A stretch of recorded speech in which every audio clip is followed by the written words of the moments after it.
Guys, sobrang ganito na panad ka. Binatasan niya lang yung nyog tapos nilagyan niya ng bigas. Grabe naman laki niyang buko na yan. And then, ginawa niyang sinaing. Alaka na luto. Anong lasa niyan, best? Nagbuwang ka man ay.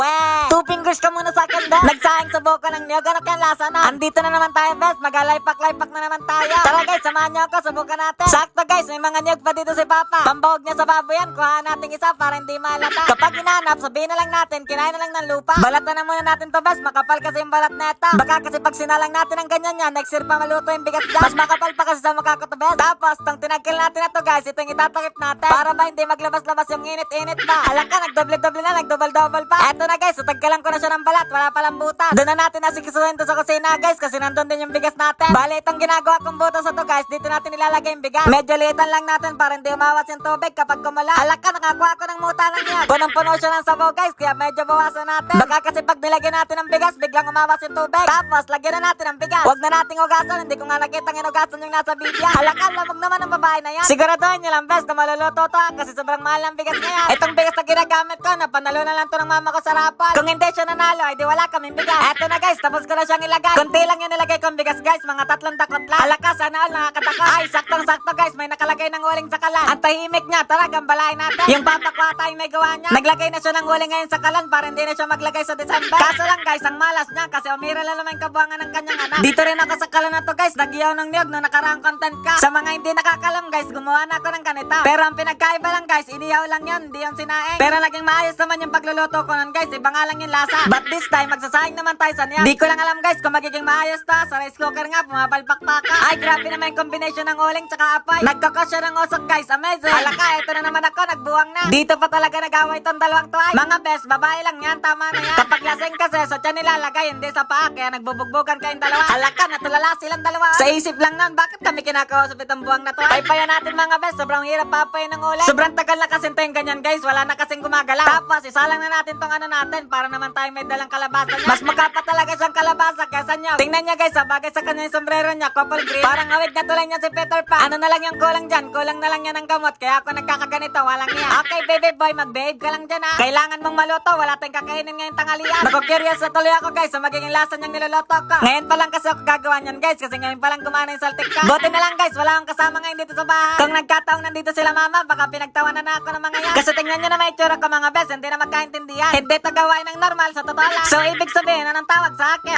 Siguro endangered species. Ala, grabe man kayo ay makabakong animal. Ay, ito na best, mukhang malapit ang maluto yung bibingka natin. Alaka, ng bibingkang pinagsasabi mo dyan best. Ay, hindi ba bibingka yan best? Para kasi bibingka. Ang kaso lang guys, hanggang kailan natin ito babantayan? Kanina pa nakasalang yan best, hindi man lang kumukulo kahit konti. Yung sombrero niya nga guys, so wala pang mancha kahit konti. So ibig sabihin, hindi pa man lang ito nag-iinit sa loob. Nagko, hanggang kailan tayo dito mag-stand up ovation? Tingnan niyo naman guys, so hindi pa man lang kumukulo, alas mauling na may puwit niya. Matagal ba talagang pakuloyin ang sabaw ng niya? Ako, kanina pa kumukulo yung dugo ko kahit walang apoy. Sobrang tagal mo naman best, bagay pa naman sana sa yung sombrero ma. Alaka, ba't parang nagliliyab yung apoy? Abay malamang, apoy yan, alangang magliyab yung tubig. Sira ulo ka ba talaga? Ay, sorry na, namangalang ako sa amazing. Tingnan niyo naman guys, yung apoy pag mga ganyang apoy, pag hindi pa kumulo yan, alas nga mabutas na yung ilalim niya kasi nauuling na. Tapos, charan, walang niyang kulo yan, para nagtitipid na. Walang kulo mo naman yan best, mga kaluto ba yan? Tipid na tipid best, may pinag-ipunan ka ba? Naubos na yung isang salang na uling guys, kaya lagyan na natin. Para kasi hindi kakayanin guys, kasi hindi pa man lang kumukulo yan. Kaya kailangan lagyan natin para hindi tayo pumalpak. Minsan na nga lang ulit tayo mag-lipak best, makang papalpak na naman tayo. Halaka, wag ka naman ganyan na. Itang pinagbalatan natin, dyan na lang yan, kakainin naman ng lupa yan. Oy, joke lang oy, baka makurot tayo ni mama, kailangan takutin natin ta. Napakasakit pa naman ang kurot best sa tagiliran. Nakakailang ikot ako dun best, matanggal lang yung sakit. Tumitibok-tibok na mapdi best, nakapa.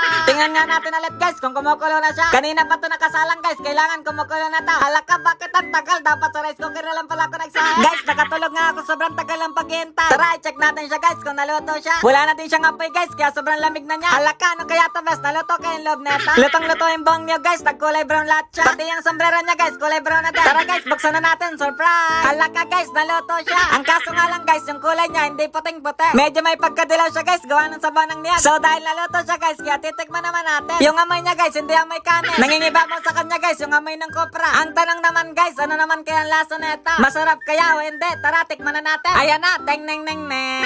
Ano best lasa? Magsalita ka naman dyan, nakatulala ka. Ay, hindi ako narinig. Okay, nice talking. Halaka, umiilig siya guys, kinikilig yata. Halaka, bakit mo nilawa? Best, bakit lasa? Mukhang pangit yata yung lasa guys, pangit na nga yung mukha. Pero sa totoo lang guys, hindi ko trip yung lasa niya. Parang naglalaban yung asim tsaka yung tamis guys dun sa kanin. Lasang lasa guys, yung pagkasabaw ng niya. Kaya guys, nakakasuko. Ayang o. Pero kung gusto nyo naman i-try dyan sa inyo guys, try nyo din. Malay nyo guys, magustuhan nyo kasi may kanya-kanya naman tayong panlasa. Yung lasa naman niya guys, pwede naman pagtsagaan. Ay, ang arte mo talaga rin si So ayun lang guys, naging successful na mga experiment natin ngayong araw. Naging kanin naman siya guys, kaso walang ulam. Halaka, wala naman pala ako nilutang ulam na. I mean, okay naman yung pagkakasahin ko, pangit lang yung lasa. So paano ba yan guys? Hanggang dito na lang ulit, ingat kayo palagi. Nya, tuping ko siya sa akin.